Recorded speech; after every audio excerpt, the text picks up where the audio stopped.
नेपालका धेरै विद्यार्थीहरू एउटै समस्यासँग जुधिरहेका छन्। कन्फ्युजन, प्रेसर, फ्युचरको डर र कम्प्यारिजन। तर साँचो कुरा के हो भने विद्यार्थी जीवनमै सिकेका केही जीवनका पाठहरूले तपाईँको भविष्य बदल्न सक्छ। आजको यो भिडियोमा म तपाईँलाई बताउने छु नेपालका विद्यार्थीहरूले अवश्य जान्नुपर्ने जीवनका महत्त्वपूर्ण पाठहरू। नमस्कार साथीहरू, यदि तपाईँ अहिले विद्यार्थी हुनुहुन्छ भने यो भिडियो तपाईँका लागि धेरै महत्त्वपूर्ण हुन सक्छ। किनभने आज हामी कुरा गर्नेछौँ जीवन बदल्ने ह्याबिट र लेसनको बारेमा जुन धेरै विद्यार्थीहरू ढिलो बुझ्छन्। तर यदि तपाईँले आजै बुझ्नुभयो भने तपाईँको जीवन धेरै फरक हुन सक्छ। मार्क्स सबै कुरा होइन। नेपालमा धेरै विद्यार्थीहरूलाई सानैदेखि भनिन्छ राम्रो मार्क्स ल्याऊ, जीवन सफल हुन्छ। तर वास्तविकता के हो भने मार्क्स इम्पोर्टेन्ट छन् तर सबै कुरा होइनन्। जीवनमा सक्सेस आउनका लागि स्किल, कम्युनिकेसन, कन्फिडेन्स र माइन्डसेट पनि यत्तिकै महत्त्वपूर्ण छन्। आज धेरै सफल मानिसहरू छन् जसको मार्क्स एभरेज थियो तर उनीहरूको सोच एक्स्ट्रा अर्डिनरी थियो। यसबाट हामी मार्क्स भन्दा स्किल डेभलप गर्नुहोस् भन्ने कुराहरू सिक्छौँ। कम्प्यारिजनले आत्मविश्वास घटाउँछ। नेपालमा एकदम कमन प्रब्लम छ। प्यारेन्ट, रिलेटिभ, सोसाइटी सबैले कम्पेयर गर्छन्। उसले यति मार्क्स ल्यायो, तिमीले किन ल्याएनौ? तर याद राख्नुहोस् तपाईँको जर्नी अरूको भन्दा फरक छ। कम्प्यारिजनले स्ट्रेस बढाउँछ, कन्फिडेन्स घटाउँछ, मोटिभेसन मार्छ। सक्सेसफुल विद्यार्थीहरू एक कुरामा विश्वास गर्छ, they focus on progress not comparison. Time management नै गेम चेन्जर हो। धेरै विद्यार्थीहरूको सबैभन्दा ठुलो समस्या के हो? Time waste, mobile, social media, random scrolling. एक दिनमा 24 घन्टा सबैलाई बराबर हुन्छ, तर सफल विद्यार्थीहरू यसलाई राम्रोसँग युज गर्छन्। सिम्पल रुल, 3 देखि 4 घन्टा फोकस स्टडी गर्नुहोस्। 1 घन्टा स्किल डेभलपमेन्टमा आफ्नो टाइम स्पेन्ड गर्नुहोस्। रेस्ट टाइम प्रोपरली म्यानेज गर्नुहोस्। स्किल डेभलपमेन्ट सुरु गर्नुपर्छ।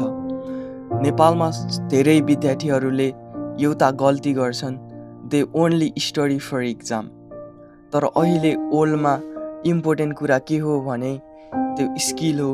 इक्जाम्पलको लागि communication skill, computer skill, coding skill, digital marketing, public speaking. College सकेपछि धेरै विद्यार्थीहरू बेरोजगार हुनुको कारण स्किलको अभाव हो। आजबाट एउटा स्किल सिक्न सुरु गर्नुहोस्। फेलियरबाट नडराउनुहोस्। नेपालमा फेलियरलाई धेरै ठुलो समस्या जस्तो बनाइन्छ। यदि इक्जाममा फेल भयो भने धेरै विद्यार्थीहरू डिस्करेज हुन्छ। तर साँचो कुरा के हो भने failure equal to learning process. हिस्टोरीमा धेरै सक्सेसफुल मानिस पहिले धेरै पटक असफल भएका थिए। डिफरेन्स के हो? They didn't quit. Discipline motivation भन्दा महत्त्वपूर्ण कुरा हो। धेरै विद्यार्थीहरू मोटिभेसन खोजिरहेका हुन्छन्। मोटिभेसन राम्रो कुरा हो तर लङ टर्म सक्सेसको लागि चाहिने कुरा के हो? डिसिप्लिन हो। जब मोटिभेसन छैन त्यो दिन पनि काम गर्ने बानी नै हो डिसिप्लिन। यही बानीले फ्युचर बनाउँछ। राम्रो इन्भाइरोमेन्ट छान्नुहोस्। तपाईँको इन्भाइरोमेन्टले तपाईँलाई धेरै इन्फ्लुएन्स गर्छ। यदि तपाईँको सराउन्डिङमा नेगेटिभ सोच भएका मानिस, लेजी बानी भएका मानिस, डिस्ट्र्याक्टेड मान्छेहरू छन् भने तपाईँ ग्रो गर्न गाह्रो हुन्छ। तपाईँ ट्राई गर्नु विभिन्न कुराहरू, आफ्नो वरपर कस्तो मान्छे राख्ने भनेर, जस्तै कि पोजिटिभ फ्रेन्डहरू, लर्निङ इन्भाइरोमेन्टहरू, ग्रोथवाला माइन्डसेट बनाउनु। म तपाईँहरूलाई एउटा पावरफुल स्टोरी सुनाउँछु। एउटा विद्यार्थी थियो जो सधैँ एभरेज मार्क्स ल्याउँथ्यो। सबैले उसलाई अन्डर एस्टिमेट गर्थे, तर उसले एउटा निर्णय गर्यो, म डेली इम्प्रुभ गर्छु। उसले स्किल सिक्यो, टाइम म्यानेज गर्यो, हार मानेन।